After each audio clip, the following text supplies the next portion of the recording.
G'day. I'd like to share a quick story with you first on exactly why I'm getting a new kitchen.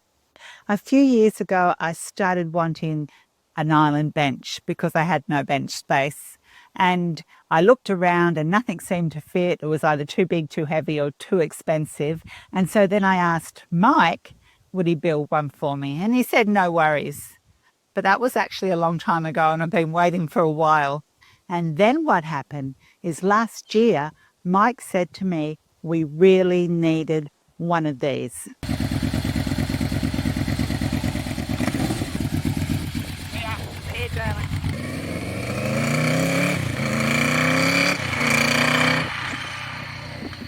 Because it was going to save us so much money in fuel.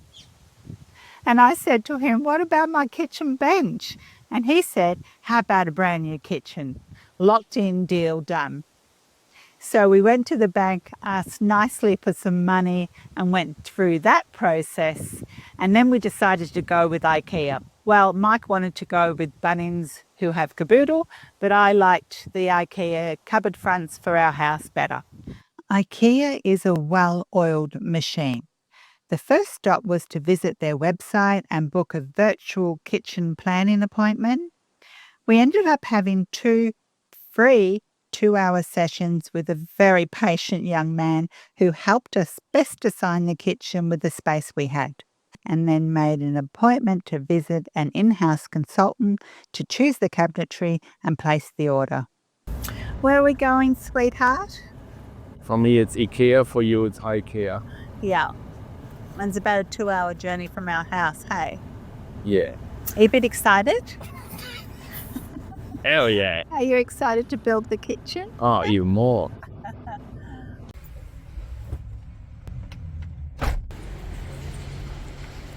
We spent almost 5 hours in total with the IKEA consultant, but we managed to have a quick break for lunch in the middle. How is your meatballs, Mike? I remember them better. I'll make them for you in our new Swedish kitchen. How much? $12. Spend 20 grand on a kitchen and then you have to pay $12 for parking. On Unreal. We're there from 1 till 6 p.m, but we've got the kitchen sorted. They came to $23,000 Australian, but they've got a discount on for the month of October that we weren't aware of 15%, which brought it down to 18,000 something. And that includes a 2-door fridge, a induction hob, and everything we need, isn't it? Like the doorknobs. We went for the whole IKEA kitchen, hey? Just because it's easier, it's a one-stop shop. The whole kit and caboodle. The whole kit and caboodle. Which is sold by Bunnings. We didn't need was the oven, because we've got a good oven. And apparently, because Mike's doing the chippy work, we're saving half the cost of the kitchen again.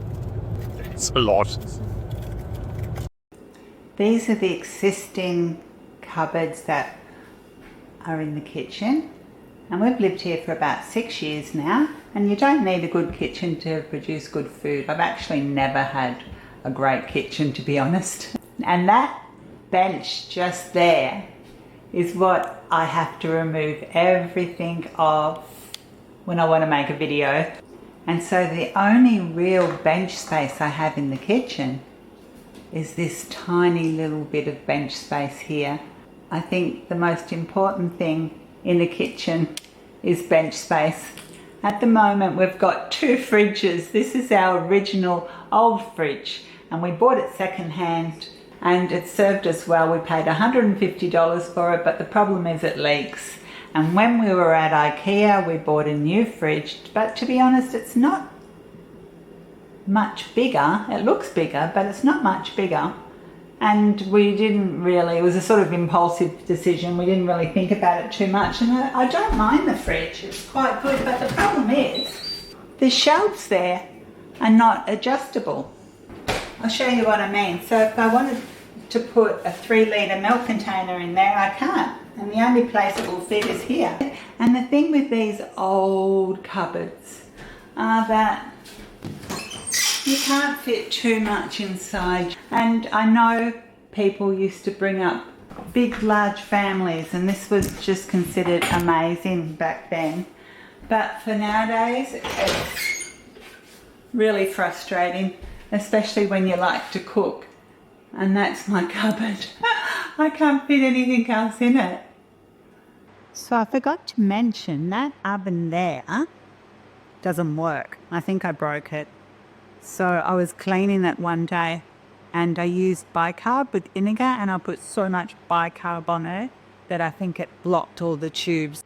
The oven you see in the video is actually this oven here, but it's on a milk crate, and that's how it's been for the last year. But that's going to go in our new kitchen. Mike picked it up for a song. And then just recently our dishwasher broke. So Mike went to the local second-hand shop and he picked up this Nearly dishwasher for only $425, and it washes dishes beautiful. So there you go. You can get a bargain. And through there is our very messy office. And we could have extended the kitchen, but it's only Mike and I, and there's a pretty big space. We didn't think it was necessary. We like sitting at this kitchen tables and chairs. And we have a lovely view outside there, so I better start emptying all these cupboards. Mountains of flat packs were delivered, and they stayed in the spare room for a couple of months until we both had 2 weeks off work at Christmas to begin the reno. The cupboard contents took me a good half a day to empty, then Mike removed them. A friend told us that these cupboards are worth money, but Mike is still deciding whether to keep them and put them in his overcrowded shed.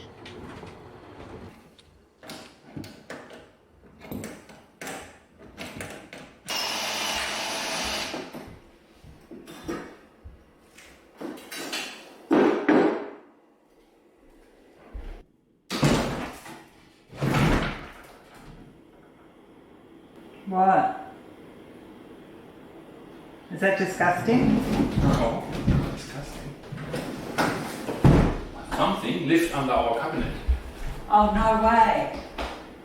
A mouse or a possum? What? Oh my golly. How did they get there? Well, they carry them in. Oh, an animal's been living there. Yeah, what do you think lives there? Well, I don't know how those macadamias got there. Only they carry it in. What's your bet? A possum, or what eats macadamias? Maybe a squirrel? I don't know. See, they ate up all the paper here. Oh wow. This is must be where they come in. So they must come from here. We don't have squirrels in Australia, and rats can't eat macadamia nuts. And at this point, Mike and I both agreed that this renovation was due.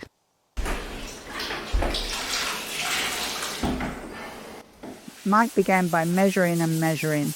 He wanted to determine the exact layout. We had 4 bench tops and 3 areas, so Mike was trying to figure out which area we had to join the bench tops. That's the problem with these bench tops. What's that? If you're done, you're done. Or you have to put a new bench top on it. So I have to measure, see how long these bench tops are. Molecular.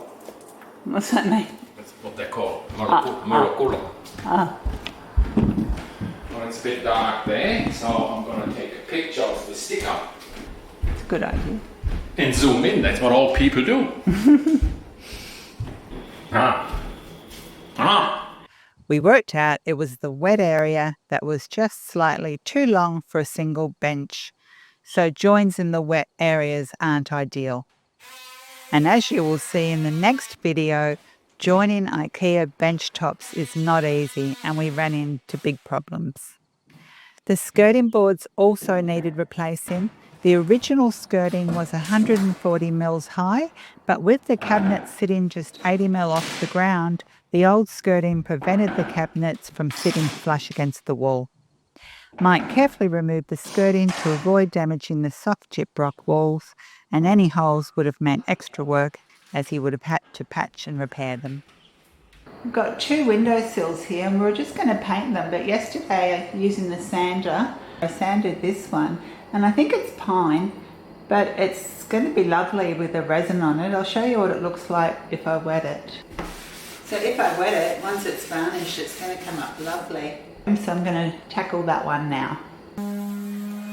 So I started with an orbit sander to remove most of the paint, then I switched to a corner sander, and for the paint in the very corners I used a sharp chisel and slowly chipped away, pressing very lightly until all the paint was gone. I finished it off with some fine sandpaper. Mike called me outside because he wanted to show me something. Apparently there's a snake in here, Mike said.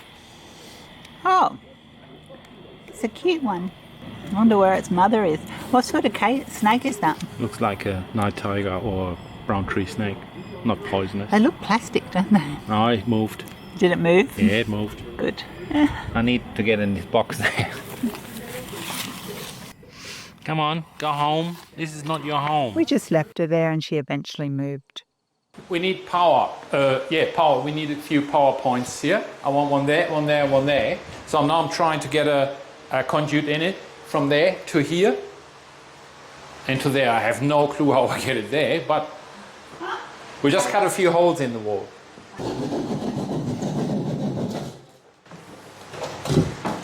There's our hole. Right. So we need that later. We put it back in. So now need your qualified.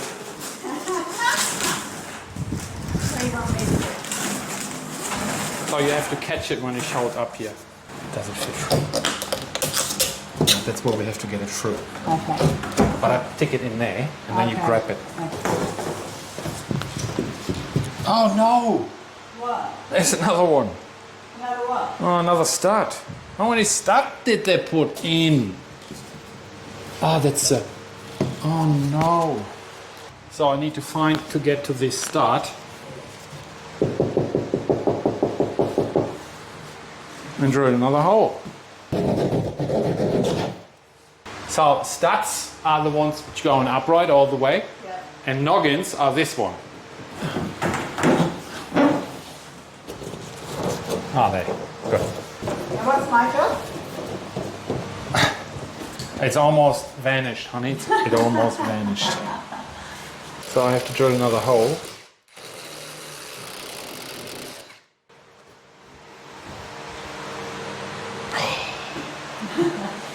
What? You smell? Ah. It's like eucalyptus or something. Oh, it's beautiful. Spicy. So now we get them things through.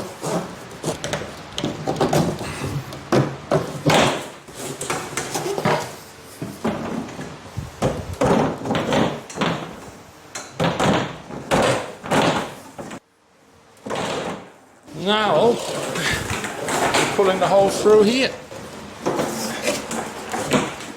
Beautiful. But later on, when the pipe is in, we have to go with a vacuum cleaner and suck a string line through. Oh. Yeah. What's that for? So he can pull the cables through. So we have to get it here, and then we pull a little loop out, and then we go through the floor. And then outside. And then he can hook it up. Well, I think it makes it easier to fix it in the end.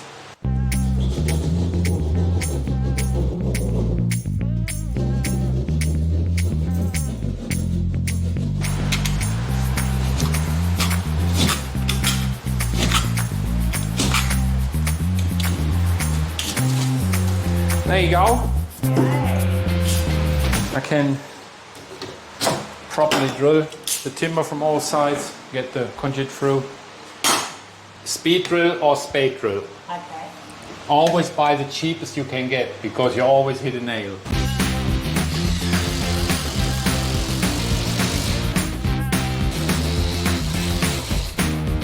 So I realized this is a bit loose, and if I drill the hole for the conduit, the sawdust will fall behind and might widen the gap. So I just put a screw in, it doesn't matter, it's hidden behind the cupboards anyway.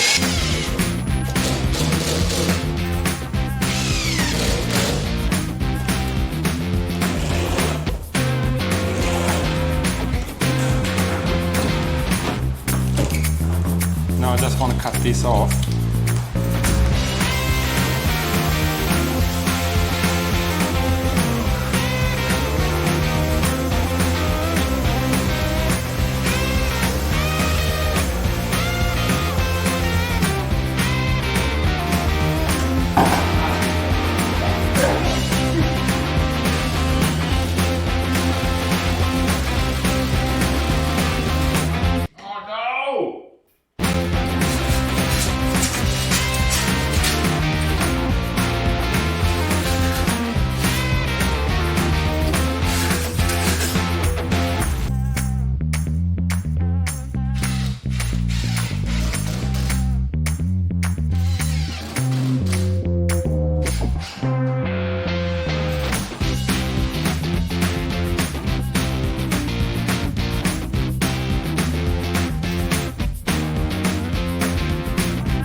What I'm going to do now is, we had some problems with power outages when we had running the water kettle, the toaster or the dishwasher or the oven, and it put it all on together and it just killed the fuse. So we get a few more power points, and I'm going to put, that will be gone because it's where the stove goes. So I'm going to put a new one in here and on the other side, and yeah, on a separate circle. I'm just putting the conduit in, and the electrician comes in early next year and put the cable in and hooks it up to the power box. Yeah, that's what I'm gonna do now. And I said the other day that always buy the cheapest spade bits you can get, but we have all hardwood here. They're struggling bad. So I bought a set of full bore. I'm not sure they're better, but yeah, they were half price, so I might give that a go. Might be better than craft ride.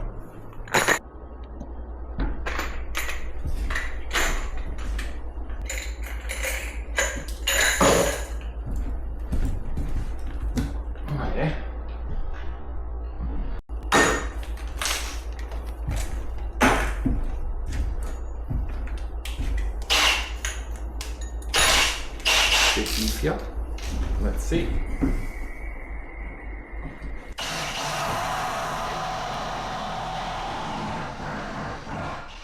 Well, that's a bit different.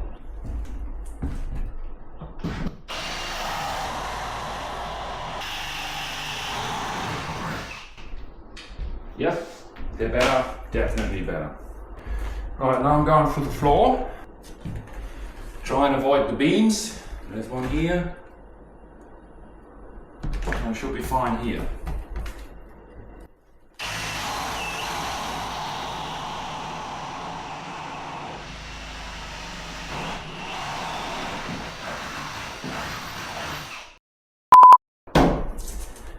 That's a very different drilling.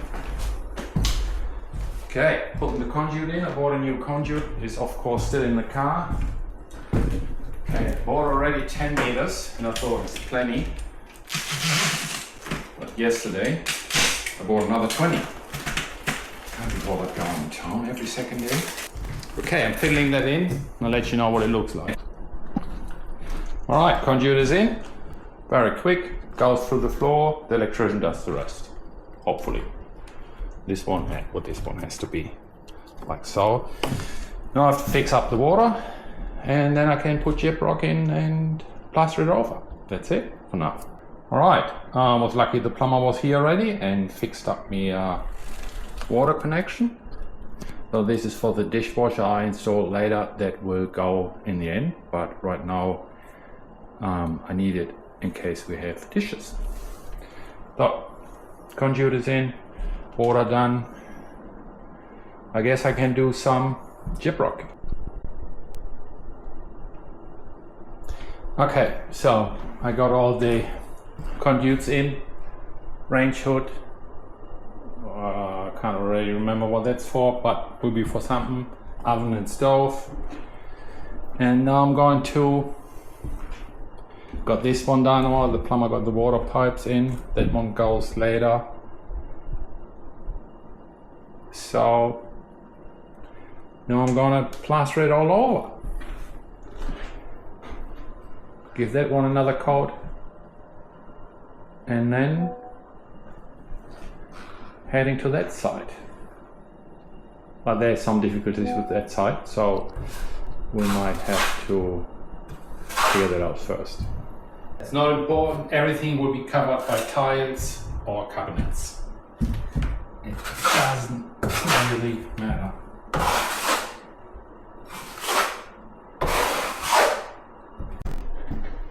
Same on this side, everything will be covered by cabinets or tiles. So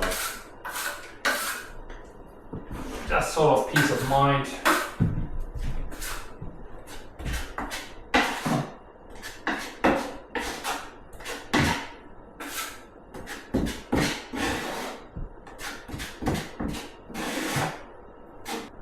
So I'll leave this one undone in case the electrician has to take the panel out to connect all the shit. I can't get an electrician before January, obviously.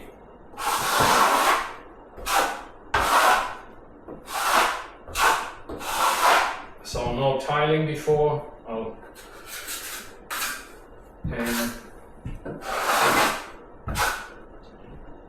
Yeah, it might be a bit easier this way. Safer. Can't be bothered.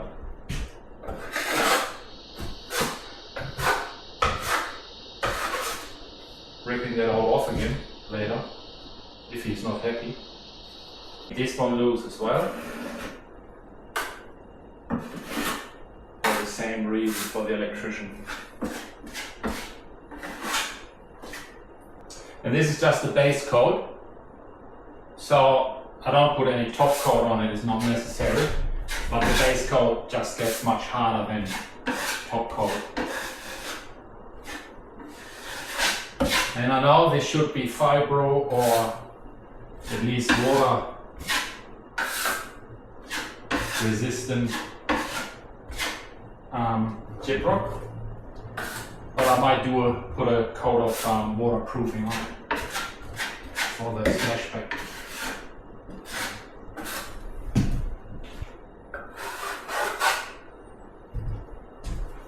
That's good enough for me.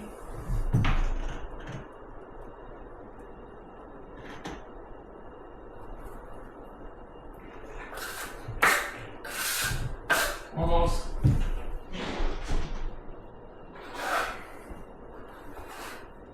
Right, might put another thin layer over when I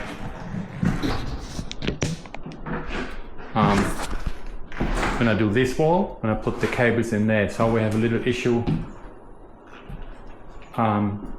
The drawings are different. Something went wrong with our measurements. We have to skip cabinets or put smaller ones in because the wall is not wide enough. The lady at IKEA put a 900 a normal door size in, but this is actually more like a walkthrough. It's like it's double the size. And yeah, that doesn't work. So we might have to skip Lee's pantry. She will not be happy. But we see that then. All right, catch you later. And I have to end the video there because my computer cannot handle any more video files. In the next video I'm going to put together, we finish the prep work and start installing the cabinetry and run into some big issues with the bench tops. We're still renovating. It's a slow process, but we're getting there. Thank you so much for watching, and I hope to see you again soon.